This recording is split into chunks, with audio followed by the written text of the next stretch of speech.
Okay, सो formal charge हमने जो देखा, फॉर्मूला जस्ट तुमने अभी बोला, उससे हमें पता क्या चलता है? फॉर्मल चार्ज से हमें पता चलता है formal charge in the sense कि मॉलिक्यूल का चार्ज तो है, लेकिन मॉलिक्यूल जो एटॉम से बना हुआ है वो एटॉम का कितना चार्ज है वो पता चलता है। एंड मेनली दूसरी भी एक चीज पता चलती है, O3 का, ओजोन का गिन के मैंने बताया था, क्या पता चलता है? हाँ, वो गिना तो उससे हमारा कंक्लूजन पता क्या चला? हम एक 0 आ रहा था, एक +1 आ रहा था, एक -1 आ रहा था, तो क्या निकाला? कंक्लूजन क्या था उसका? ये पता करके हमने क्या किया? करेक्ट, स्टेबिलिटी हमने डिसाइड की थी कि जिसका जो नंबर आया है वो जितना कम होगा, ओके, वो ज्यादा स्टेबल है, राइट? ओके, सो उसमें वो जो डबल बॉन्ड वाला साइड वाला जिसका वैल्यू 0 आया था वो क्या है? ज्यादा स्टेबल है in all those 3 atoms. Done? वो स्टेबिलिटी पता चलती है फॉर्मल चार्ज। डन? ओके, चलो तो अब लुईस डॉट स्ट्रक्चर हमने इतना पढ़ लिया, लेकिन फिर भी आगे चैप्टर है। आगे चैप्टर है मतलब जो हमने पढ़ा उसमें थोड़ी बहुत एरर्स भी है, सो हम उसके बारे में बात करने वाले हैं। किसके बारे में? Limitations of the Lewis law. Okay, Lewis dot structure और जो लुईस का ये लॉ है जो हम कब से फॉलो करते आ रहे हैं, बॉन्ड बनाए, वैलेंस इलेक्ट्रॉन बनाए, ऑक्टेट कंप्लीट किया, ये सब जो हमने किया, स्टेबिलिटी की बात की लास्ट में, फॉर्मल चार्ज के बाद हमने स्टेबिलिटी की बात की, एनर्जी की बात की, ये सब बात की, तो ये सब बातें सही है या सब कुछ एक भ्रम है? मतलब ऑलवेज सही होता है या फिर कभी कभी कुछ और भी होता है? तो नहीं, यहाँ पे ही लिमिटेशंस है। ओके, सो क्या लिमिटेशंस है? 1 by 1 देखते हैं, वेरी इजी। ओके, चलो यहाँ आई थिंक कुछ भी होगा नहीं, फिर भी पढ़ लेता हूँ। The octet rule, limitations of the octet rule. Okay, तो limitations of the octet rule बोले या limitations of the Lewis theorem बोले, यही थियरी है। ओके, सो ऑक्टेट रूल की limitation, though useful is not universal. भाई यूजफुल तो है ही लेकिन यूनिवर्सल नहीं है। It is quite useful for understanding the structures of the most of the organic compounds and it applies mainly to the second period elements of the periodic table। तो भाई बहुत ज्यादा जो एलिमेंट्स है, कंपाउंड्स है, उनके स्ट्रक्चर्स कैसे होंगे वो पता चलेगा। ये ऑक्टेट रूल के जो कंस्ट्रक्शन है हमने जो बनाया ना, डिफरेंट HNO3 का बनाया, CO2 का बनाया एंड ऑल, तो ये जो कंपाउंड्स बनाए उनके स्ट्रक्चर, उनके बॉन्डिंग कैसे होगी, वो सब हमें लुईस डॉट स्ट्रक्चर से पता चला। And it applies mainly to the second period element. सबसे ज्यादा मेनली किसको अप्लाई होता है? सेकंड पीरियड के एलिमेंट्स को। तो देखो हमने वही सब तो बनाया हुआ है, CO2 बनाया था, HNO3 बनाया था, तो H तो ऊपर चला गया, लेकिन नाइट्रोजन ऑक्सीजन सेकंड पीरियड में आता है, CO2 बनाया वो भी सेकंड पीरियड में आता है, ऑक्सीजन बनाया वो भी सेकंड पीरियड में आता है, O3 बनाया, CO बनाया, CO2 बनाया, NO2 बनाया, NO बनाया, NF3 बनाया, फ्लोरीन भी सेकंड पीरियड में आता है। ओके, तो वही बोल रहे हैं कि generally applicable to whom? Second period elements. Okay, चलो, there are 3 types of exceptions to the octet rule. भाई यहाँ पे 3 टाइप के एक्सेप्शन से स्टार्ट करते हैं 1 by 1, यही है लिमिटेशंस। पहला, the incomplete octet of the central atom. जो सेंट्रल एटॉम है, देखो ऑक्टेट रूल में हमने फाइनली डिसाइड किया, मतलब क्या कंक्लूजन निकाला, लुईस डॉट स्ट्रक्चर बनाया, सबके ऑक्टेट कंप्लीट कर दिए थे हमने, सबके। ओके, और जिसके नहीं हुए थे उसके भी ऑक्टेट कंप्लीट किया, और नहीं हुए थे उसके ऊपर हमने चार्ज लगा दिया था, प्लस माइनस जो भी आ रहा है वो। मतलब सब कोई ऑक्टेट कंप्लीट करने वाला है लुईस के अकॉर्डिंगली। सब कोई जो हमारे नोबल गैसेस है उसके जैसा इलेक्ट्रॉनिक कॉन्फ़िगरेशन गेन करने की ट्राई करेंगे, मतलब ऑक्टेट कंप्लीट करने की ट्राई करेंगे, और वो उनके जैसा बनना चाहेंगे। सारे एलिमेंट्स किनके जैसा बनना चाहेंगे? नोबल गैस जैसा। Whether they are from group 1 2 मतलब metals, whether they are group from से हेलोजन, कैल्कोजन्स और से 14 13 14 15 16 कोई भी ग्रुप के हो, लेकिन वो सब कोई सारे के सारे एलिमेंट्स जो है वो किनके जैसा बनने की ट्राई कर रहे हैं? नोबल गैसेस जैसे। क्यों? क्योंकि वो लोग स्टेबल है इसलिए, नॉन रिएक्टिव है, स्टेबल है इसलिए। डन? ये तो लुईस ने बोला है। एक्चुअल में क्या केस है वो देखते हैं। सबसे पहली लिमिटेशन और से एक्सेप्शन, इनकम्प्लीट सेंट्रल एटॉम। मतलब ये जो सेंट्रल एटॉम, यहाँ पे हम 1-2 एग्जांपल लेंगे। तो जो सेंट्रल एटॉम होगा सबका ऑक्टेट कंप्लीट होना चाहिए, लेकिन यहाँ पर सेंट्रल एटॉम का ऑक्टेट कंप्लीट नहीं है, फिर भी वो स्टेबल है। अरे ये क्या बात हुई? फिर भी वो स्टेबल है। जैसे बेरिलियम हाइड्राइड का गिवन है क्या? नहीं गिवन। हाँ तो मैं दे देता हूँ, देख ये गिवन है ना BeH2। ओके सो BeH2, तो देखो बेरिलियम, सो 1s कितना होता है 4, तो 1s2 2s2, और हाइड्रोजन 1 होता है तो 1s1। सो बेरिलियम यहाँ पर है, सो ऐसा समझो कि ये हमारा हाइड्रोजन है, इस साइड भी हाइड्रोजन है। सो यहाँ पर इसका एक इलेक्ट्रॉन, यहाँ पे इसका एक इलेक्ट्रॉन, और यहाँ पे एक और यहाँ पे एक, मतलब जो बॉन्डिंग बननी चाहिए, यहाँ पर एक बॉन्ड बन गया, यहाँ पे एक बॉन्ड बन गया। देखो BE, अरे BE बोरॉन बना दिया मैंने। Okay BE beryllium, okay and 2 hydrogen, एक बेरिलियम और 2 हाइड्रोजन, डन। तो एक बेरिलियम 2 हाइड्रोजन हो गया। अब देखो ये जो हाइड्रोजन है उसका ड्यूप्लेट कंप्लीट हो गया है, 1 और 2, बात खत्म। ये जो हाइड्रोजन है उसका भी ड्यूप्लेट कंप्लीट हो गया है, देखो 1 और 2। भाई बेरिलियम का क्या? तो बेरिलियम का तो 1 2 3 4, भाई पूरा का पूरा कंसीडर करो तो भी 4 ही इलेक्ट्रॉन है, ऑक्टेट कंप्लीट हो रहा नहीं है। तो यही तो है, क्या बोल रहे हैं, इनकम्प्लीट ऑक्टेट। ये इनकम्प्लीट हो गया ऑक्टेट, तो इनकम्प्लीट ऑक्टेट है फिर भी ये स्टेबल है, ये स्टेबल है। मतलब जो हमारे स्टेबल कंपाउंड्स होते हैं ना, वैसे ही स्टेबल कंपाउंड है ये। कौन? Beryllium hydride. तो ये एक्सेप्शन ही तो हुआ, क्योंकि स्टेबिलिटी कब आएगी? जब ऑक्टेट कंप्लीट होगा तब आएगी, लेकिन ऑक्टेट कंप्लीट नहीं है फिर भी स्टेबल है, तो हो गया ना एक्सेप्शन। अंडरस्टूड, समझ में आ रहा है? स्टेबिलिटी कब आएगी? जब ऑक्टेट कंप्लीट होगा। जैसे कि नोबल गैसेस सबके ऑक्टेट कंप्लीट है तो वो सारे के सारे स्टेबल है। कंपाउंड जो है वो भी हम बना क्या रहे हैं, ऑक्टेट। जैसे कि CO2 बनाया हमने, HNO3 बनाया, तो वो ऑक्टेट हम कंप्लीट करेंगे तभी वो स्टेबल होंगे। लेकिन ये देखो इनकम्प्लीट है ना, 4 ही इलेक्ट्रॉन है, मतलब 4 इलेक्ट्रॉन कम है, फिर भी ये क्या है, स्टेबल है। अंडरस्टूड? तो इनकम्प्लीट सेंट्रल एटम जो है वो क्या है, इनकम्प्लीट ऑक्टेट है सेंट्रल एटम का, फिर भी वो क्या है, स्टेबल। अंडरस्टूड? ओके तो वैसे दूसरा एग्जांपल्स भी है, देखो बेरिलियम हाइड्राइड का यहाँ गिवन है, से BCl3 का भी एग्जांपल गिवन है। BCl3 क्या, BCl3। सो बोरॉन है, सो 1s2 2s2 2p1, 5 है ना, ओके। और क्लोरीन, तो क्लोरीन के लिए तो नियोन 10 हो गए, और फिर 3s2 3p5 क्योंकि 17 है, ओके। सो BCl3 का बनाना है तो यहाँ पे बीच में बोरॉन, क्लोरीन, क्लोरीन और क्लोरीन, ये जो बॉन्ड बने हैं वो कैसे बने हैं यहाँ क्रॉस लगा दो, यहाँ क्रॉस लगा दो, यहाँ क्रॉस लगा दो, और यहाँ पे डॉट लगा दिया, यहाँ पे डॉट लगा दिया, यहाँ पे डॉट लगा दिया। और बोरॉन के कितने हैं भाई, 2 and 1 3, तो ये 3 बना दिए थे, ओके। और क्लोरीन के कितने हैं, 7, तो 1 2 3 4 5 6 7,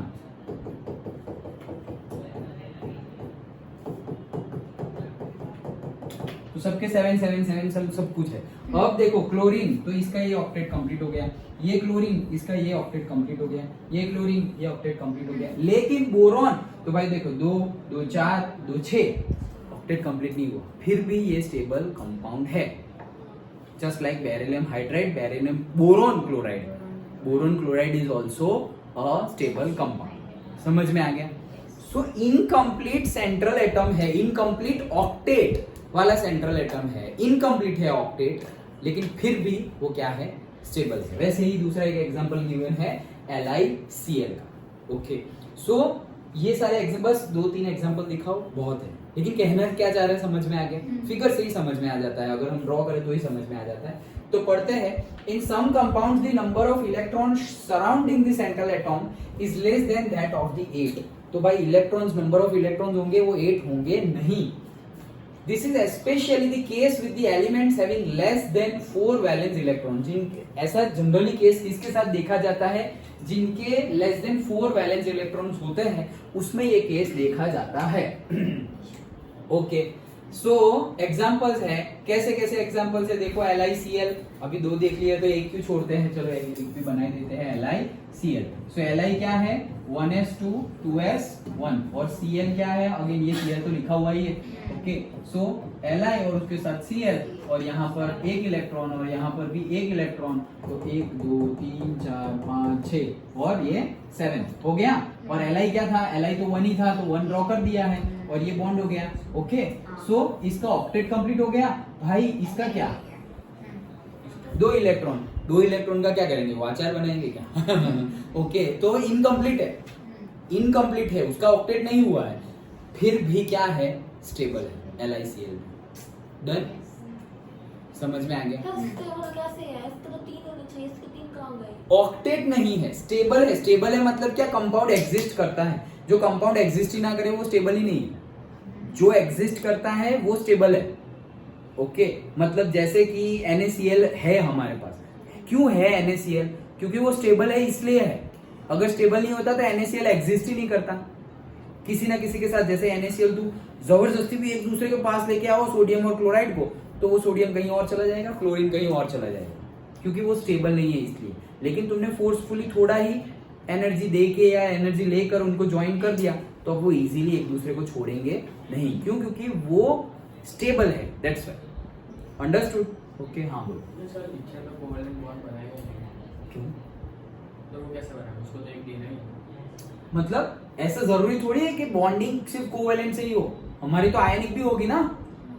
यहाँ तो हम कोवेलेंट और आयनिक की बात ही नहीं कर रहे, हमें तो कंपाउंड बनाना है। तुम इलेक्ट्रॉन एक्सचेंज करो या इलेक्ट्रॉन शेयरिंग करो, हमें कंपाउंड बनाना है। बॉन्ड बनाना मतलब क्या, आयनिक बॉन्ड बनेगा और से कोवेलेंट बॉन्ड बनेगा, लेकिन बॉन्ड तो बनेगा, लेकिन एग्जिस्ट नहीं कर रहा है मतलब क्या, बॉन्ड ही नहीं बनेगा। स्टेबल नहीं है मतलब क्या, बॉन्ड ही नहीं बनेगा, ना शेयरिंग वाला बनेगा और ना ही से कौन सा एक्सचेंज वाला बनेगा। ओके मतलब ना ही आयनिक बनेगा और ना ही कोवेलेंट बनेगा।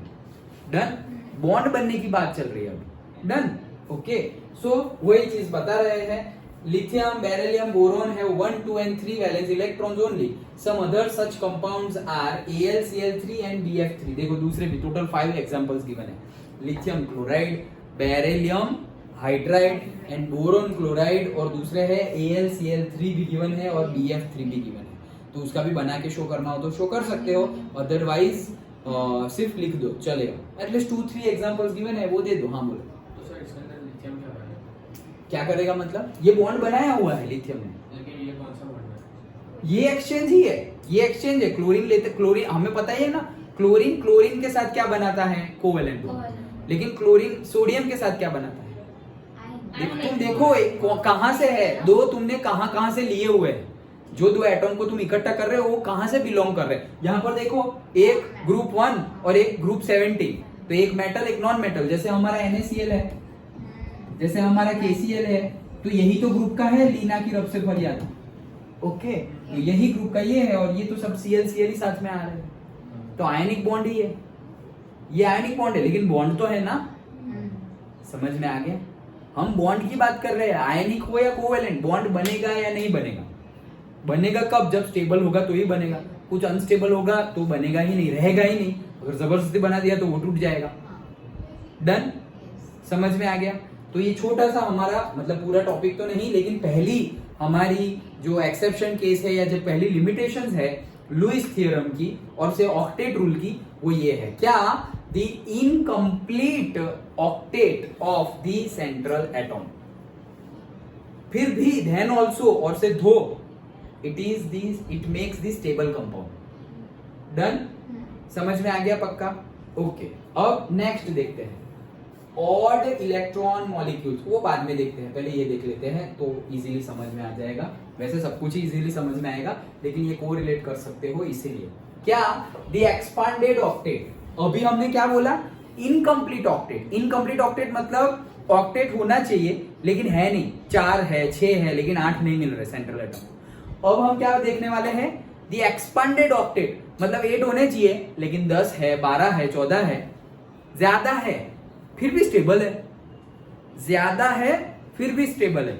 लुईस ने क्या बोला, ऑक्टेट कंप्लीट हो तो स्टेबल होगा, तो ये लुईस की लिमिटेशन है भाई, ये लोग स्टेबल है तो फिर कहां से, ऑक्टेट तो कंप्लीट नहीं हुआ फिर भी स्टेबल है, मतलब तुमने जो बोला उसमें थोड़ी खामी है, थोड़ी एरर है, थोड़ी लिमिटेशन है, वही तो डिस्कस कर रहे हैं। डन, ओके तो ये सेकंड, इसीलिए मैं सीक्वेंस में ले रहा हूं, फिर बीच में हम वो थर्ड में जो है वो ले लेंगे।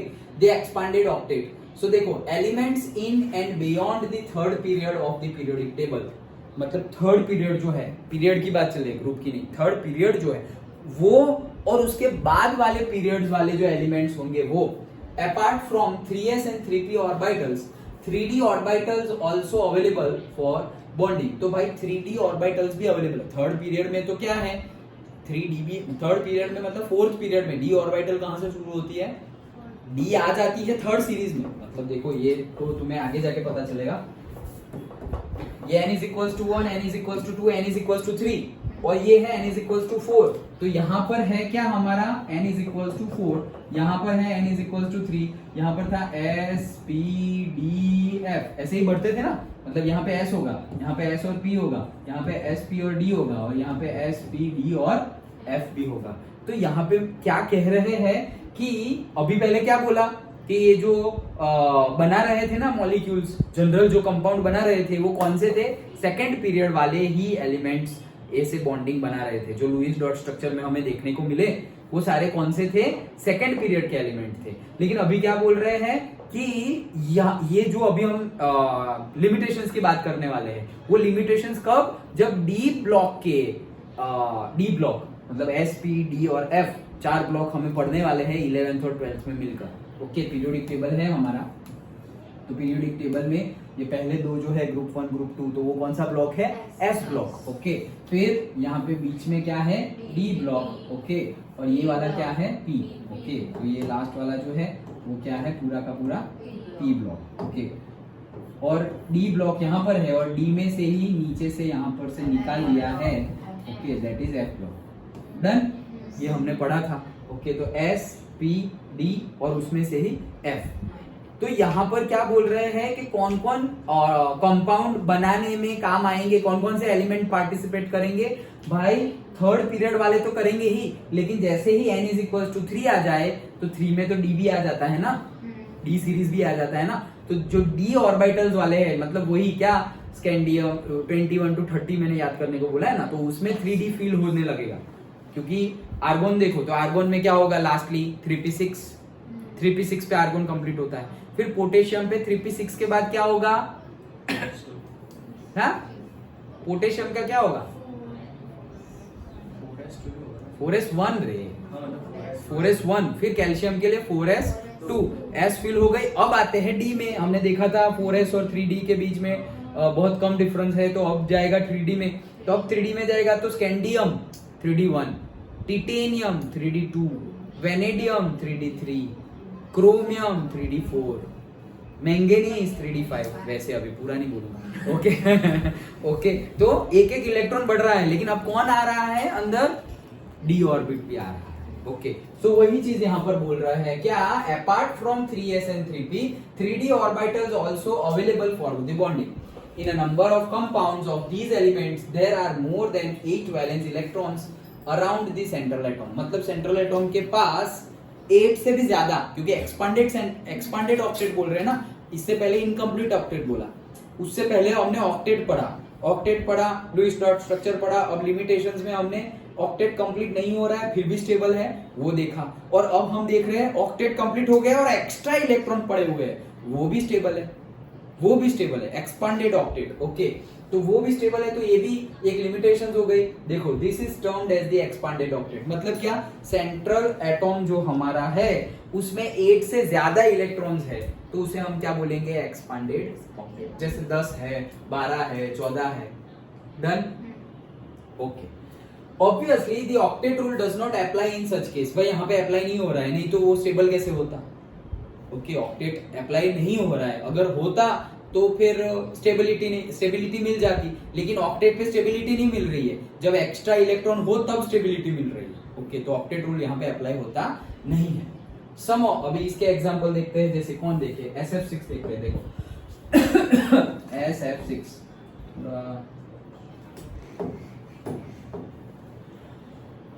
हाँ SF6 तो सल्फर मतलब कितना, सल्फर मतलब 16, यस करेक्ट। सो नियॉन 3s1 और सॉरी 3s2 3p4 10 और 6 16, फ्लोरीन 9। सो नियॉन तो लिख नहीं सकते, तो लिखो फिर helium, then 2s1 sorry 2s2 लिख रहा हूँ मैं, 2s2 एंड 2p। ये कितना हुआ, 2 और 2 4 और ये 5, तो 9 हो गया ना। ओके अब करना है, देखो क्या करना है, ये गलती नहीं की ना, नहीं तो पूरा गलत हो जाएगा। 5 और 2 7 और 2 करेक्ट 9 है। ओके सो एस यस, तो देखो मैंने यहाँ पे सल्फर बना दिया, सल्फर बना दिया। कितने हैं भाई टोटल वैलेंस इलेक्ट्रॉन? 6। तो यहाँ बना दे रहे हैं हम क्या 1 2 और से 3 4 5 6 बना दिए, 6 इलेक्ट्रॉन बना दिए। अब फ्लोरीन, फ्लोरीन के कितने वैलेंस इलेक्ट्रॉन है? कितने हैं? 7 है। ओके तो 7 इलेक्ट्रॉन है तो एक यस क्लोरीन जैसा ही। ओके सो सपोज ये हमारा हो गया फ्लोरीन। ओके तो ये हो गया 1 2 3 4 5 6 7, अरे यार मतलब हो गया ना 7, डन। 6 और 1 7। फिर वैसे ही यहाँ पर एक है, ये बड़ा बना रहा हूँ क्योंकि वो बॉन्ड में पार्टिसिपेट करेगा, ये इसके भी 7 हो गए 1 2 3 4 5 6 और ये 7। फ्लोरीन 1 2 3 4 5 6 7, फ्लोरीन 1 2 3 4 5 6 7 और से F 1 2 3 4 5 6 7, डन। S8 का अराउंड इस स्टैंडर्ड का या 10th वाला S8। ओके वो तो हमने देखा ही था, बनाना वो ऐसे करके बनाया था ना क्राउन जैसे। ओके हाँ चलो देखो तो SF6, तो देखो ये फ्लोरीन है, 7 टोटल इलेक्ट्रॉन्स है और इसका एक ले लिया तो इसका ऑक्टेट कंप्लीट हो गया। ये सब सारे फ्लोरीन का ऑक्टेट कंप्लीट हो रहा है, सारे फ्लोरीन का ऑक्टेट कंप्लीट हो गया क्योंकि 7 तो थे ही और एक एक फ्लोरीन एक एक सल्फर के पास से ले लिया। ओके तो एक एक सल्फर के पास से ले लिया, वो सब तो हो गए सेटिंग, लेकिन सल्फर का रह गया ना। ओके सल्फर ज्यादा हो गया, 6 तो थे उसके पास और बाकी 6 और मिल गए तो 6 + 6 12 हो गए। तो करने थे ऑक्टेट 8 और एक्स्ट्रा है, इसी को बोलते हैं एक्सपांडेड ऑक्टेट। और लेकिन ये स्टेबल है, ऑक्टेट कंप्लीट हो तो स्टेबल होना चाहिए, ये ऑक्टेट से भी ज्यादा है फिर भी स्टेबल है। दोनों में से किसी की भी एक की भी ज्यादा होगी? नहीं सेंट्रल एटम की बात कर रहे हैं, सेंट्रल एटम की। जैसे इससे पहले भी हमने बात की इनकम्प्लीट ऑक्टेट की, तो वो सेंट्रल एटम की बात की। बाकी सब मतलब ये भी स्टेबल ही है, सेंट्रल एटम भी स्टेबल है लेकिन हो नहीं सकता ना। हाँ ऑक्टेट के बिना स्टेबल है।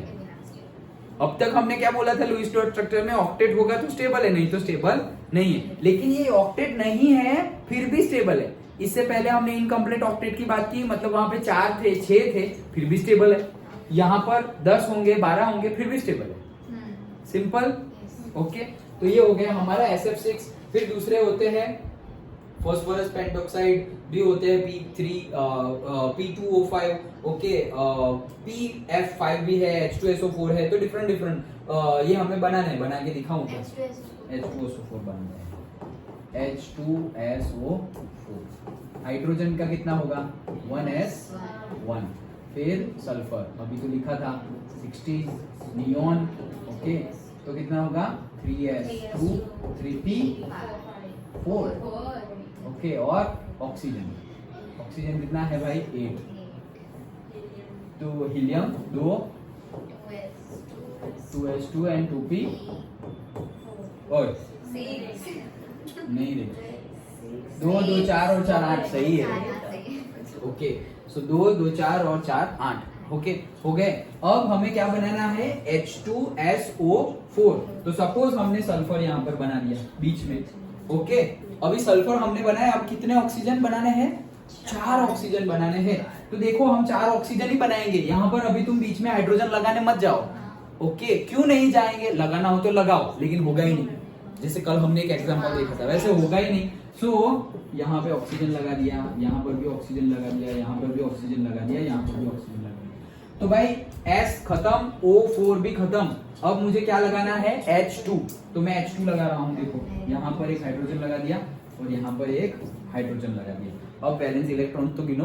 ओके सो वैलेंस इलेक्ट्रॉन गिने अगर हम तो कैसे होंगे, देखो यहाँ पर पर्टिकुलरली बॉन्ड कैसे बनेंगे। अगर तुमने लुईस डॉट स्ट्रक्चर से भी अगर तुम्हें बनाना है ओके तो बॉन्ड गिनने पड़ेंगे। ओके लुईस डॉट स्ट्रक्चर से बनाना हो तो बॉन्ड गिनने पड़ेंगे, अदरवाइज तुम डायरेक्टली भी डिसाइड कर सकते हो क्या कि इलेक्ट्रॉन हो रहे या नहीं है। क्या क्या क्या नहीं, अगर तुम्हें बोला है लुईस डॉट स्ट्रक्चर बनाओ तो बनाना ही पड़ेगा, कोई चॉइस ही नहीं। ना बोला हो और अगर इसमें तुम्हें एग्जांपल देना हो तो लुईस डॉट स्ट्रक्चर नहीं बनाओगे तो चलेगा। ओके जैसे देखो बुक में ये एग्जांपल गिवन है तो डायरेक्टली देखो यहाँ पे 1 2 3 4 5 6 7 8 सबका ही 8 कंप्लीट, इसका डुप्लेट कंप्लीट हो जाएगा।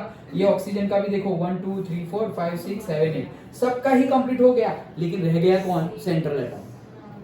सेंट्रल एटम का क्या है देखो 1 2 3 4 5 6 7 8 9 10 11 12 हो गया। समझ में आया? पक्का? लुईस डॉट स्ट्रक्चर से कैसे बनाएंगे? लुईस डॉट स्ट्रक्चर से बनाओ तो कितना बनाएंगे देखो एस के कितने हैं?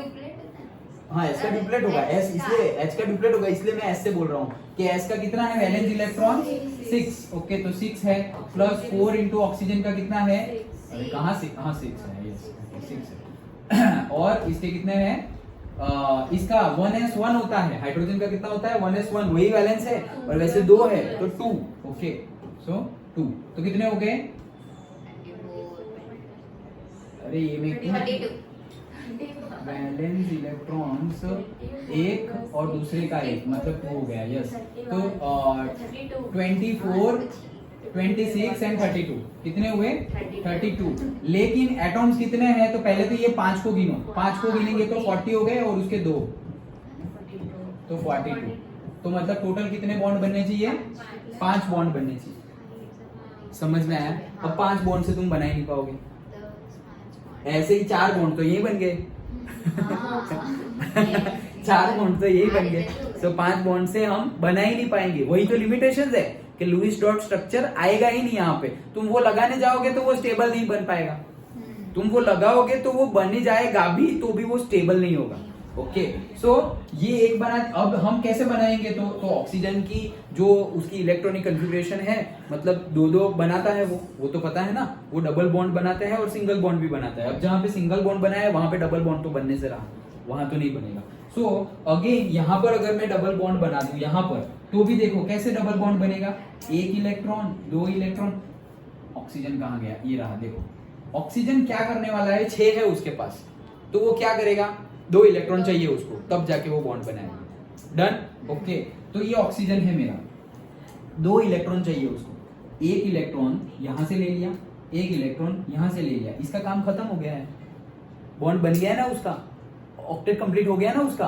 देखो ये 1 और ये 1 ये मतलब ये 2 तो उसके ही है और 1 उसको 2 चाहिए थे। एक ऑक्सीजन को कितना चाहिए ऑक्टेट कंप्लीट होने के लिए? 2 ही तो चाहिए, 6 तो है उसके पास, वैलेंस इलेक्ट्रॉन 6 तो है तो 2 ही चाहिए ना। स्टार्टिंग के केस में जो हमने 10th में बनाया था Cl2 H2 N2 उसका कैसे बनाया था वो सेंस में बनाओ ये, क्योंकि लुईस तो बनने से रहा, लुईस डॉट स्ट्रक्चर तो बनेगा नहीं, तो वो जो हमने बनाया था ना H2 का Cl2 का N2 का वैसे बनाना है यहाँ पर, O2 का CO2 का। समझ में आया? ओके तो वो कैसे बनाते थे हम? इलेक्ट्रॉनिक कॉन्फ़िगरेशन से, वैलेंस इलेक्ट्रॉन से तो बनाते थे। तो ऑक्सीजन क्या करेगा? 2 इलेक्ट्रॉन लेगा और ऑक्टेट कंप्लीट कर देगा। तो ये ऑक्सीजन है, उसने 1 इलेक्ट्रॉन हाइड्रोजन से पास से लिया तो वहां पे बॉन्ड बना दिया, और दूसरा इलेक्ट्रॉन यहां से लिया सल्फर के पास से तो उसने बॉन्ड बना दिया, उसका ऑक्टेट तो कंप्लीट हो गया ना, और ये हाइड्रोजन का डुप्लेट भी कंप्लीट हो गया है। तो ये ऑक्सीजन हाइड्रोजन, ये ऑक्सीजन हाइड्रोजन, उनका तो काम खत्म। अब ये ऑक्सीजन, तो ये ऑक्सीजन अगेन 2 इलेक्ट्रॉन चाहिए उसको, तो ये तो 1 इलेक्ट्रॉन तो उसका ही है और ये 1 इलेक्ट्रॉन उसने सल्फर का ले लिया, 1 ही लिया, लेकिन ऑक्टेट कंप्लीट करने के लिए तो कितने चाहिए? 2 चाहिए। तो ये एक दूसरा इलेक्ट्रॉन भी वो लेगा तो ऐसे दूसरा बॉन्ड भी बन जाएगा, फिर यहाँ पर भी ऐसे दूसरा बॉन्ड भी बन जाएगा। और ये ऑक्सीजन का ऑक्टेट कंप्लीट हुआ, देखो 1 2 3 4 और फिर बाकी 4 तो है ही, 6 तो है ही ना उसके पास। तो कौन से 6 है? 1 2 3 4 5 तो 6 कहाँ गया भाई? 1 2 ये रहा, ये 6 है ना भाई, 1 2 3 4 5 6, ये 6 इलेक्ट्रॉन थे। अब 2 इलेक्ट्रॉन वो लेगा और बॉन्ड बनाएगा तो ऑक्टेट कंप्लीट हो जाएगी। तो 1 इलेक्ट्रॉन सल्फर के पास से लिया और दूसरा इलेक्ट्रॉन भी सल्फर के पास से ही लिया। डन? ओके तो इसका भी ऑक्टेट कंप्लीट, वैसे ही उसका भी ऑक्टेट कंप्लीट, मतलब सबके बॉन्ड बन गए। ओके सबके बॉन्ड बन गए और यही स्टेबल कंडीशन है H2SO4 की। लेकिन अगर हम ये देखें तो सल्फर का ऑक्टेट की बात कहां है? तो सल्फर में देखें तो 1 2 3 4 5 6, ये 6 तो है ही, 7 8, 9, 10, 11 और 12 हो गए। कितने हो गए? 12। तो एक्सपांडेड ऑक्टेट आ गया ना, 8 होने चाहिए लेकिन 12 है, फिर भी स्टेबल है। 8 होंगे तो स्टेबल होंगे, वो लुइस ने बोला, लेकिन यहां पर 8 से ज्यादा है फिर भी स्टेबल है।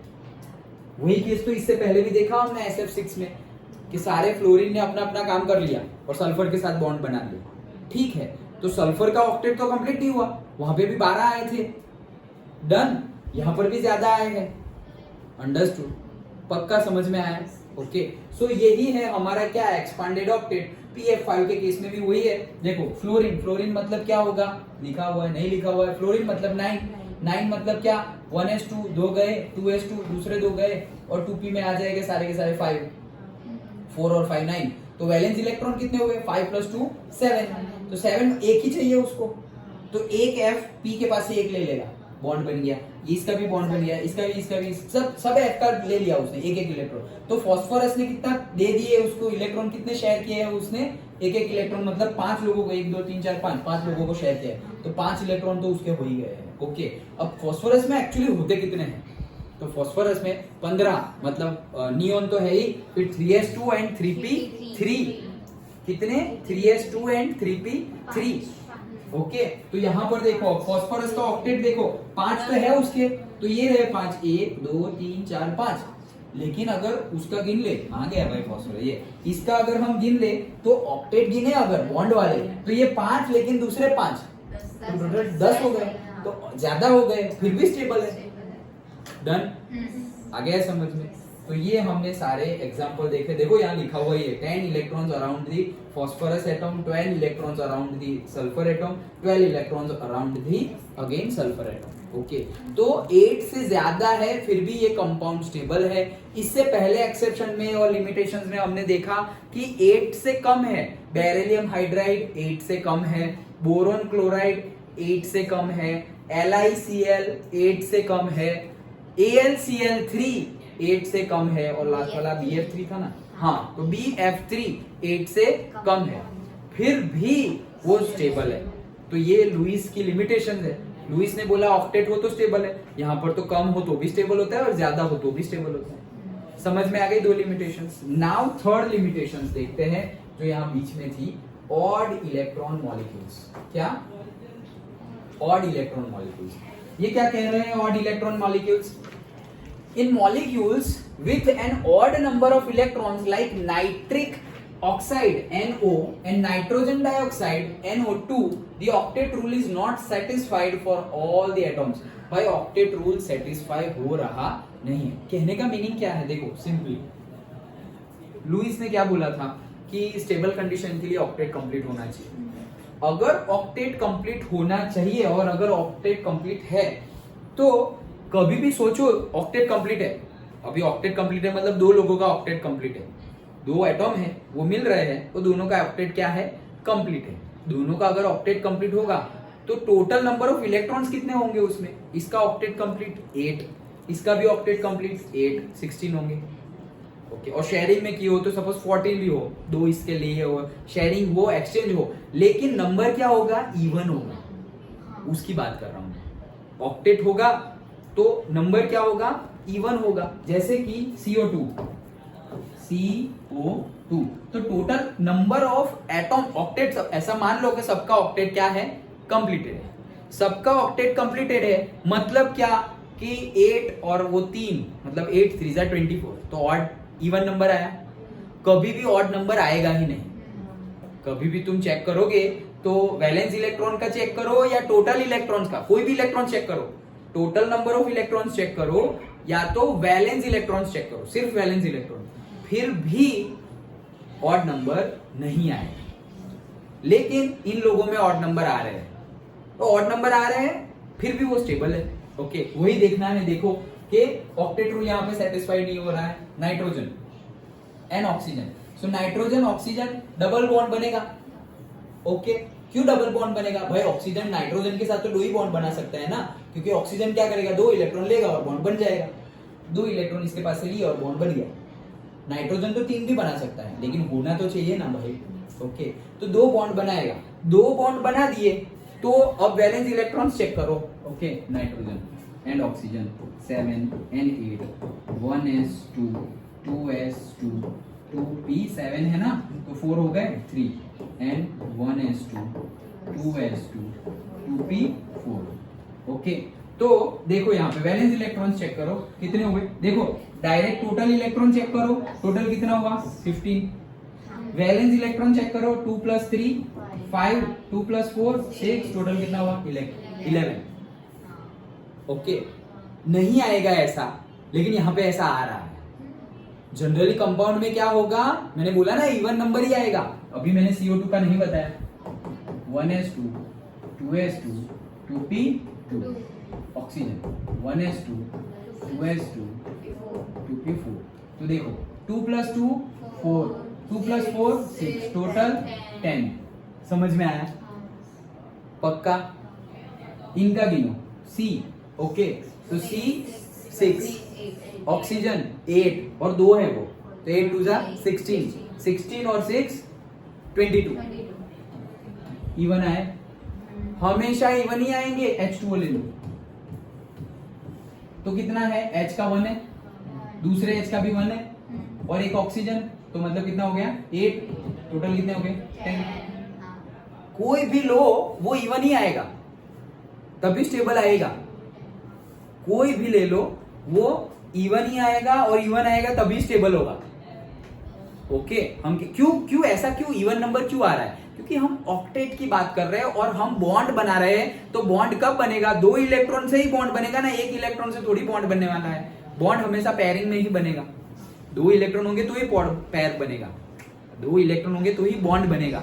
पेयर तो बनेगा ही ना भाई, 2 है तो. Okay, done.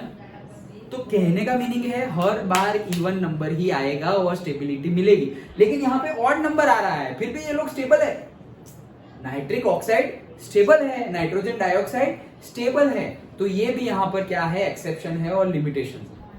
ओके, क्योंकि यहाँ पे ऑक्टेट सेटिस्फाई हो रहा नहीं है. अगर ऑक्टेट सेटिस्फाई होता तो यहाँ पर हमें क्या मिलता, इवन नंबर मिलता. लेकिन यहाँ पे क्या मिल रहा है, ऑड नंबर. इवन नंबर कैसे मिलता, जैसे कि हम यहाँ पर कुछ और बना दे, जैसे कि बनाते हैं N2O5. एक नाइट्रोजन का ही कंपाउंड है, ऑक्सीजन भी है उसमें, N2O5. ओके, तो नाइट्रोजन के कितने हैं 2, तो 2 7 और 7 कितने हो गए 40, प्लस ऑक्सीजन के 8 5 40, आगे इवन नंबर 54. तो ये स्टेबल है. डन. तो ये देखो वही 2 का कंपाउंड है. देखो तीनों कंपाउंड में 1-2 ही एलिमेंट है, नाइट्रोजन और ऑक्सीजन. तीनों में, NO में भी, NO2 में भी और N2O5 में भी, तीनों में 2 ही एलिमेंट है, और तीनों के तीनों स्टेबल है. ये भी स्टेबल है, ये भी स्टेबल है, ये भी स्टेबल है. तो जनरल रूल क्या बोल रहा है, इवन नंबर मिलेगा इलेक्ट्रॉन का और ऑक्टेट कंप्लीट होगा. ऑक्टेट को सेटिस्फाई नहीं कर रहा है, ऑड नंबर मिल रहा है, फिर भी ये लोग NO एंड NO2 क्या है, स्टेबल है. सो ये हो गई एक हमारी थर्ड लिमिटेशन. अंडरस्टूड? आया समझ? पक्का? तो 3 मार्क मिल गए तुम्हें. और अगर 5 मार्क में पूछे तो हमारे पास थोड़ा एक्स्ट्रा मटेरियल और है. ओके, ये हाँ. सो आगे पढ़ते हैं.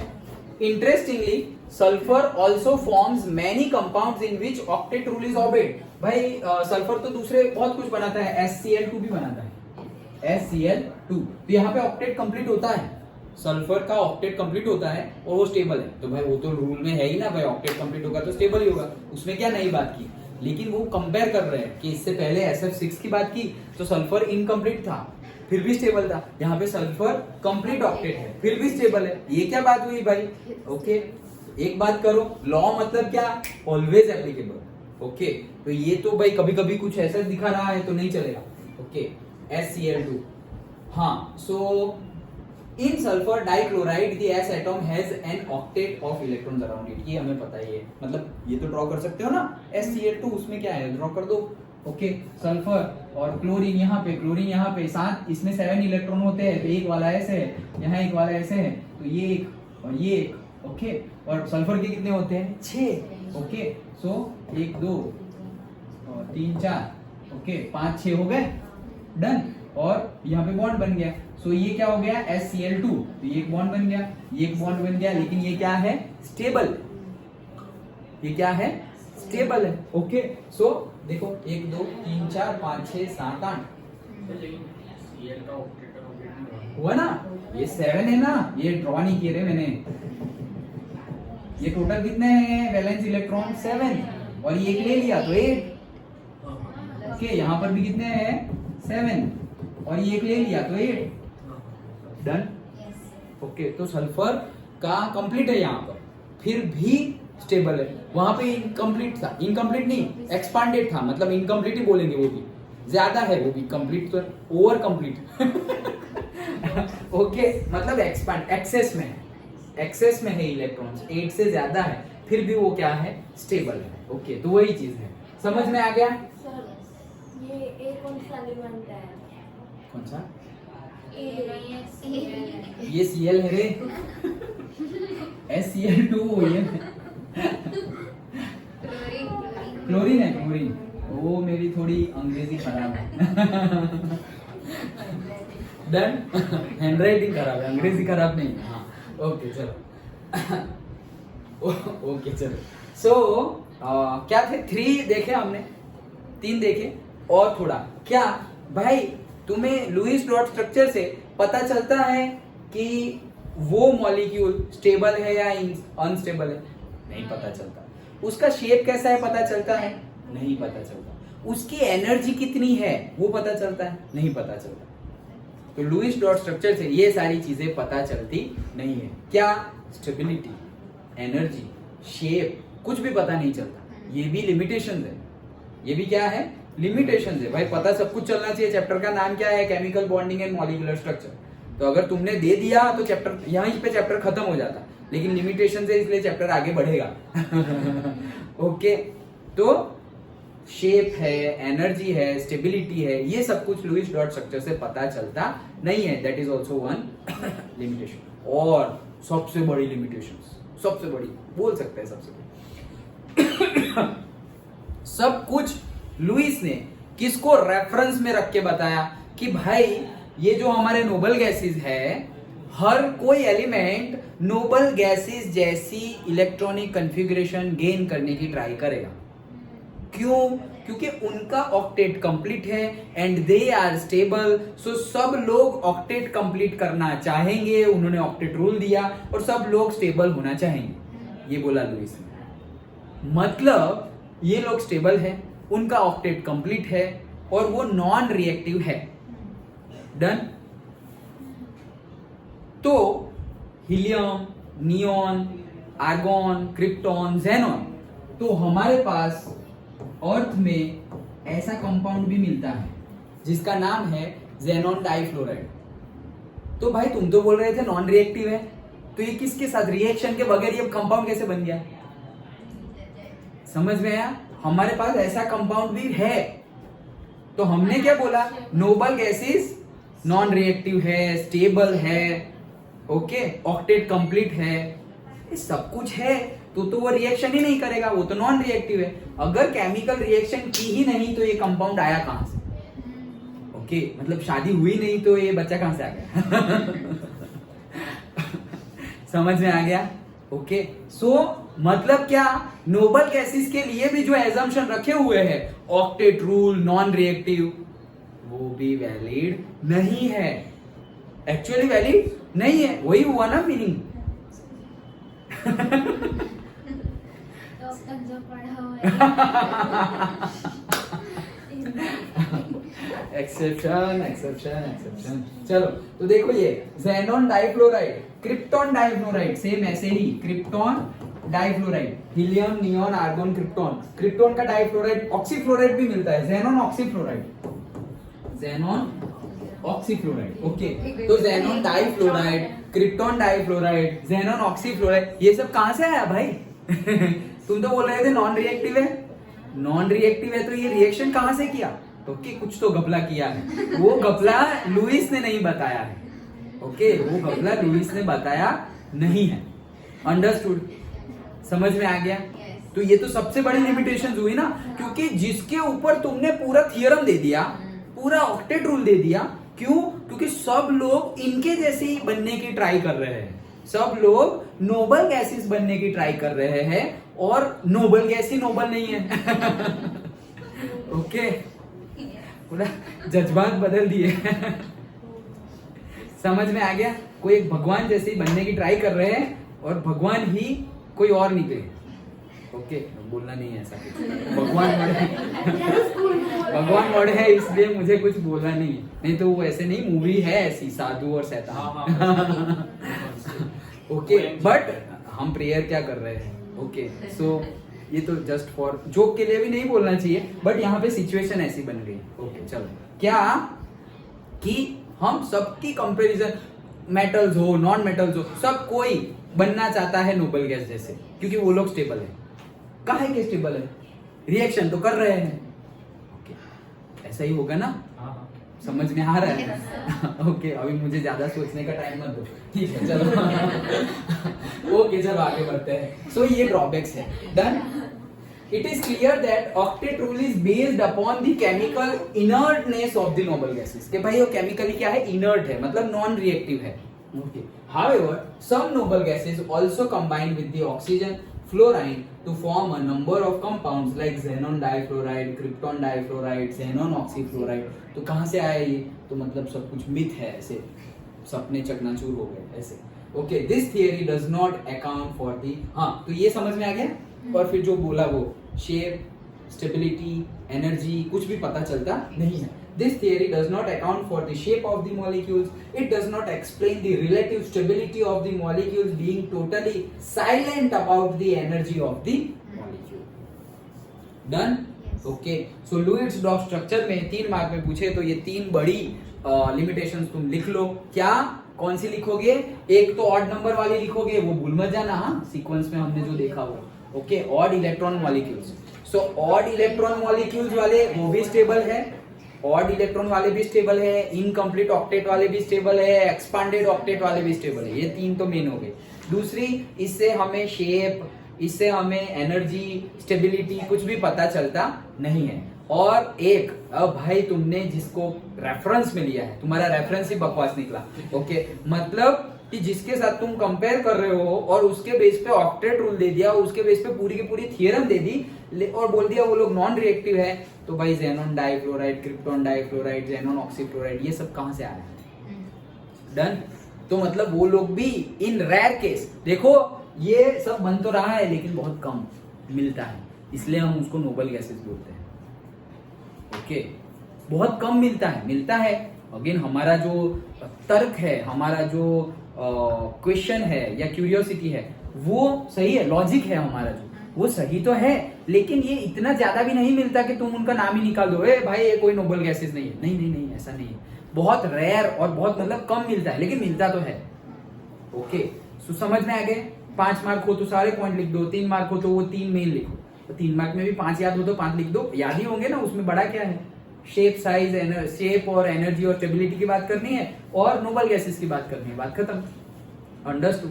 तो ये थी पूरी की पूरी हमारी limitations of the octet rule और से limitations of the Lewis dot structure और से limitations of the Lewis theorem.